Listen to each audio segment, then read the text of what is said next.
Film dimulai di sebuah pulau terpencil. Di sana terdapat sebuah panti rehabilitasi yang berisi orang-orang dengan masalah gangguan jiwa.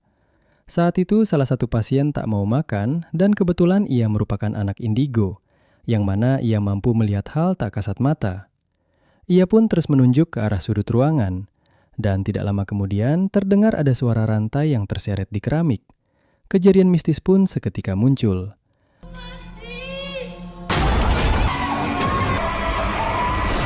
Para perawat segera mengobati pasien yang terluka dan pergi dari ruangan itu. Begitupun dengan si pasien indigo tersebut. Namun saat hendak keluar, pasien itu pun mulai menyadari jika sosok gaib itu mengikutinya. Maka dari itu, ia segera bersembunyi di bawah meja. Ibu kepala panti yang melihat pasien tersebut berusaha mengajaknya keluar. Tapi seketika lampu jatuh dari atas atap dan langsung menimpanya.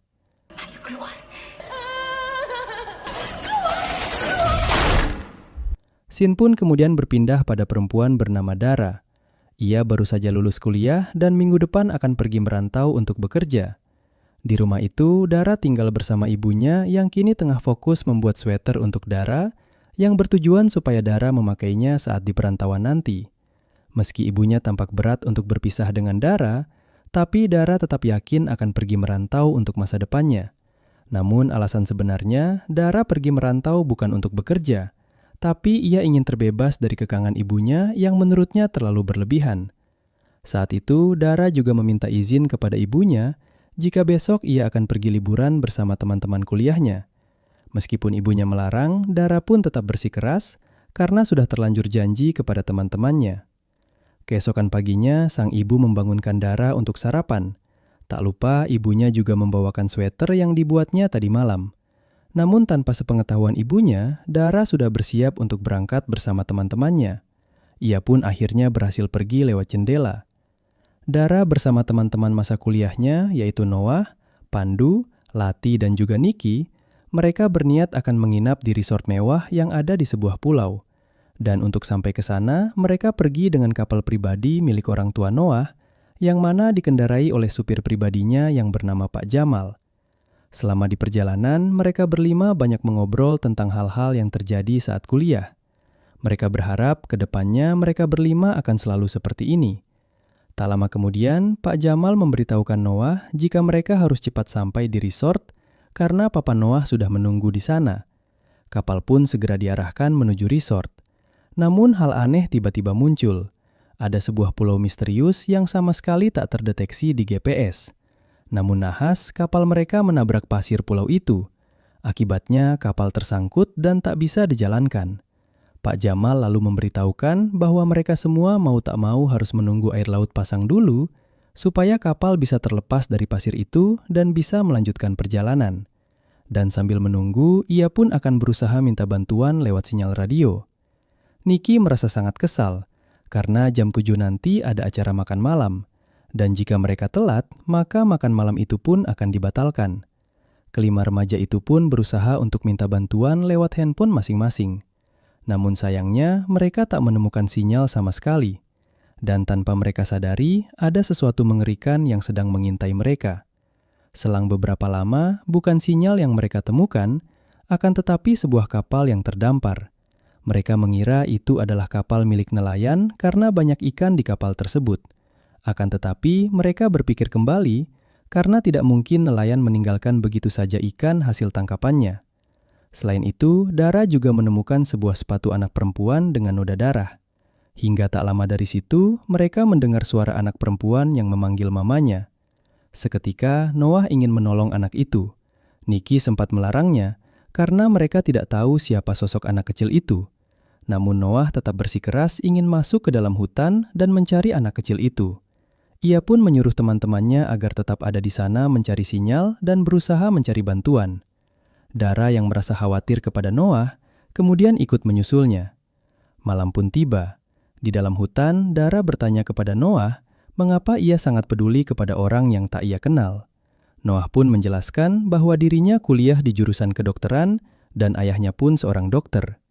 Ia bersama ayahnya sering masuk ke daerah terpencil dengan tujuan untuk menolong masyarakat di sana. Jadi, Noah sudah terbiasa menolong siapapun. Mereka berdua terus berjalan mencari sosok perempuan itu. Lalu tanpa diduga, Dara menemukan sebuah HP di sana yang masih bisa dinyalakan. Yang berarti selain mereka, ada orang yang pernah terdampar di pulau ini. Mereka berdua pun akhirnya memutuskan untuk terus lanjut mencari sosok anak perempuan itu. Namun beberapa lama kemudian, Dara melihat ada seseorang di balik salah satu pohon. Namun ternyata ia melihat sebuah mayat dengan kepala yang terputus.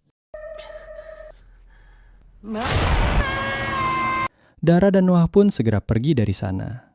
Saat sedang berlari, Noah malah terjatuh, dan di sampingnya ada sosok mayat yang telah membusuk. Mereka yang takut berlari lagi berusaha kembali ke tepi pantai. Namun anehnya, mereka hanya berkeliling di jalur yang sama. Dara kemudian merasakan ada air yang menetes dari atas, dan ternyata banyak mayat tergantung di atas pohon. Sementara itu, teman-teman yang lain masih menunggu di tepi pantai.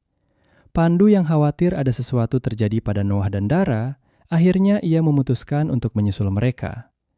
Hingga beberapa waktu kemudian, Pandu berhasil bertemu dengan Dara dan Noah. Anjing loh, kemana aja sih? Gue teriak-teriak tau gak sih dari tadi? Dara dan Noah segera memperlihatkan mayat-mayat yang berserakan di dalam hutan itu.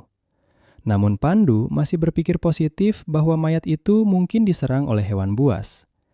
Karena merasa takut jika mereka akan diserang juga, Pandu pun segera mengajak Dara dan Noah untuk segera kembali ke kapal. Namun, hal aneh pun kembali terjadi. Noah tiba-tiba terpisah dengan Dara dan Noah. Bahkan, mereka semua tak bisa melihat satu sama lain, padahal jarak mereka saling berdekat. Dara mulai merasa aneh. Ada yang tidak beres dengan pulau ini. Dara berpikir bahwa mayat-mayat berserakan itu bukan karena binatang buas, tetapi mereka terjebak juga di pulau ini dan tak bisa keluar sampai mereka mati. Di sisi lain, Pak Jamal sudah berusaha minta bantuan lewat sinyal radio. Namun sayangnya, sampai saat ini tak ada sinyal sama sekali, sehingga radio pun tidak terhubung. Sementara itu, Pandu yang tersesat sendirian mendengarkan ada suara perempuan. Lalu ia pun mengejarnya. Di tempat lain, Dara dan Noah menemukan sebuah petunjuk jalan. Terlihat ada arah menuju sebuah panti. Di sisi lain, Pak Jamal terlihat terkejut karena mesin kapal tiba-tiba menyala. Namun anehnya, ada sebuah rantai melilit mesin. Niki dan Lati melihat Pak Jamal sedang menarik rantai itu. Namun, seketika mesin kapal berputar kencang sehingga rantai itu tertarik, begitu pula dengan Pak Jamal.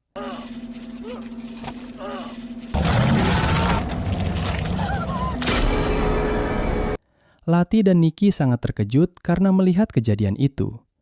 Mereka pun semakin ketakutan ketika melihat sosok misterius di atas kapal. Mereka pun akhirnya berusaha kabur ke dalam hutan. Dara dan Noah akhirnya menemukan sebuah panti. Dara ingin masuk ke sana. Ia yakin di panti itu ada alat komunikasi untuk meminta bantuan. Sementara itu, Pandu akhirnya menemukan sosok perempuan itu. Terlihat ia sedang jongkok sambil menangis. Namun ternyata ia bukanlah manusia.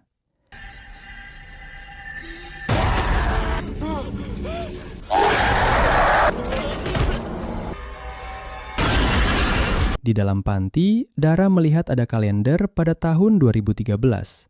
Padahal saat ini adalah tahun 2023. Yang berarti panti itu sudah tidak beroperasi sejak 10 tahun yang lalu. Mereka pun melihat foto-foto para pasien di panti tersebut. Dara merasa aneh mengapa ada panti di pulau terpencil seperti ini.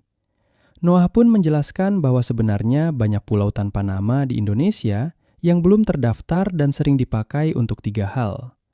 Yang pertama untuk bunker, yang kedua untuk isolasi pasien penyakit menular, dan yang ketiga untuk tempat orang gangguan jiwa. Dan saat dulu, orang kaya menganggap jika memiliki anggota keluarga yang bergangguan jiwa adalah sebuah aib.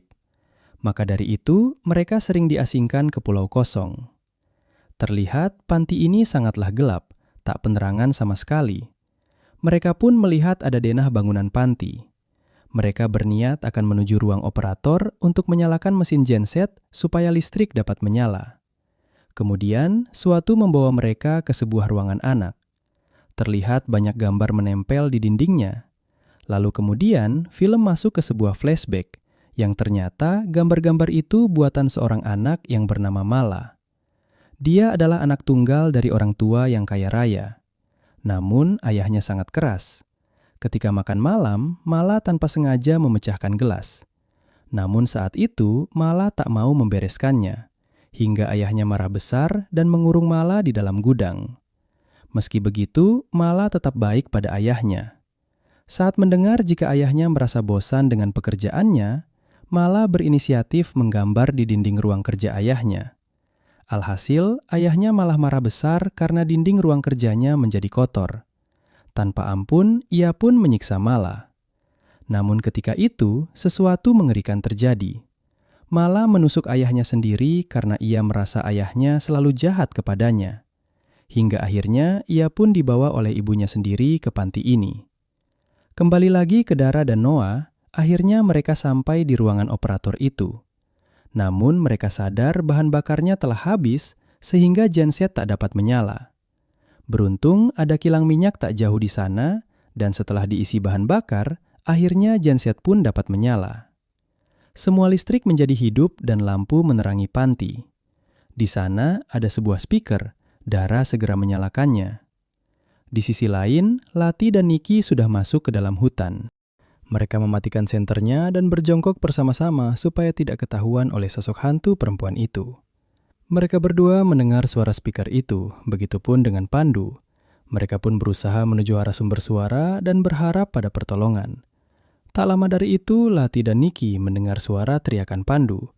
Mereka berniat akan menghampirinya, namun langkah mereka seketika terhenti saat melihat hantu perempuan mendatangi Pandu, lalu sosok itu menyerangnya.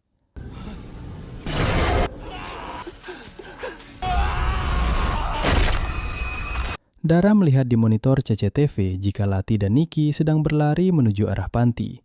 Mereka berdua mengatakan jika Pak Jama sudah mati karena diserang oleh hantu perempuan. Kemudian Lati melihat foto pasien di panti itu.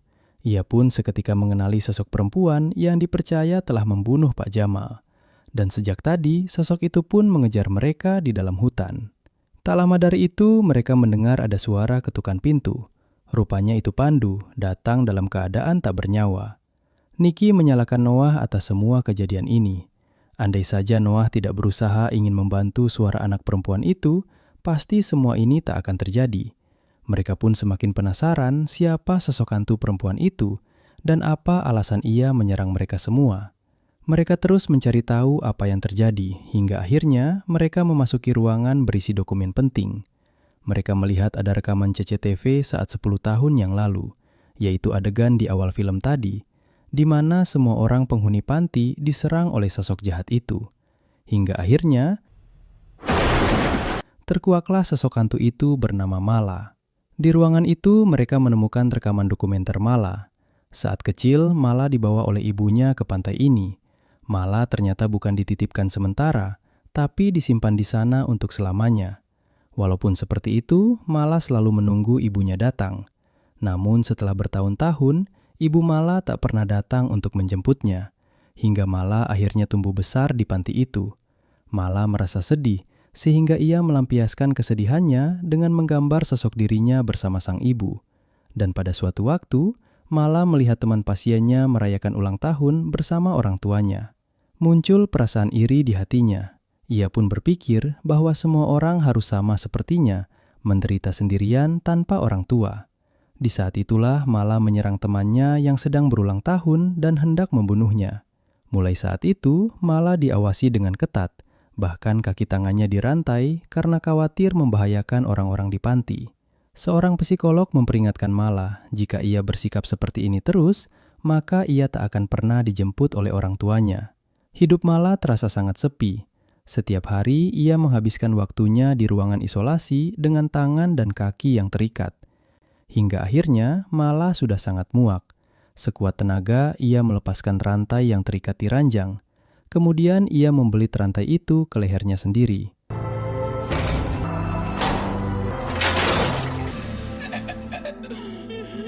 Dalam rekaman itu, akhirnya mereka mengetahui apa yang sebenarnya terjadi. Kini Mala bangkit menjadi arwah yang penuh amarah. Maka dari itu, semua orang di panti dan mayat berserakan di dalam hutan adalah para korban atas kemarahannya. Arwah Mala terus berteriak memanggil-manggil mamanya, karena sampai mati pun mamanya tak pernah mendatanginya lagi. Dara jadi ingat kepada ibunya karena merasa bersalah telah pergi tanpa izin. Ia tak mendengarkan ucapan ibunya, padahal di sisi lain ada orang yang sangat ingin perhatian dari seorang ibu. Tapi sekarang, mereka harus berusaha membuat arwah Mala menjadi tenang supaya tidak ada korban lagi. Mereka pun merasa mayat Mala masih ada di panti ini. Dan mungkin dengan menguburkan mayatnya, maka arwah Mala akan tenang. Supaya cepat, mereka pun membagi tugas. Dara dan Noah akan mencari mayat Mala, sementara Lati dan Niki ditugaskan untuk mencari peralatan. Beberapa lama kemudian, akhirnya Dara dan Noah menemukan sebuah tengkorak di atas ranjang yang bertuliskan nama Mala. Mereka berdua segera membawanya keluar untuk dikuburkan. Namun, sesuatu mengerikan akhirnya terjadi. Lati dan Niki terpisah di sebuah ruangan. Pintunya pun terkunci dan tak bisa dibuka lagi. Tak lama setelah itu terdengar suara rantai. Ternyata di belakang Lati sudah ada sosok Mala.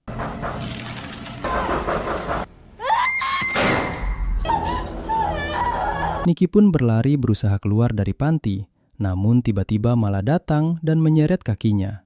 Dara dan Noah masih menunggu Lati dan Niki di luar. Karena tak kunjung datang, akhirnya mereka berdua masuk lagi ke panti untuk mencari teman-temannya itu. Namun mereka berdua malah terkejut saat melihat Lati sudah tewas. Noah mengatakan mereka harus segera menguburkan Mala supaya semua teror ini segera berakhir. Sementara itu, Niki terkunci di dapur. Sosok Mala pun datang dan akan segera membunuhnya. Niki berusaha melindungi diri. Ia pun melihat banyak tabung gas di sana.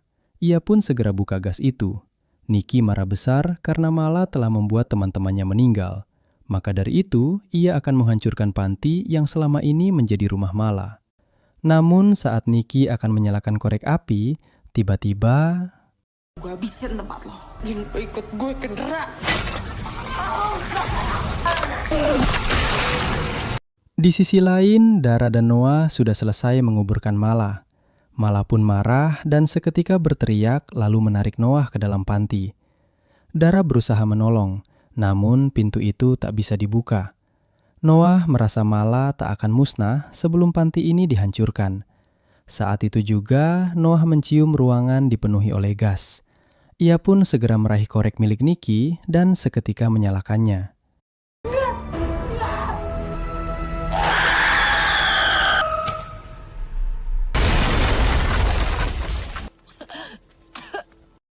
Setelah semua kejadian mengerikan itu, Dara akhirnya berhasil diselamatkan dan kembali lagi ke pelukan ibunya.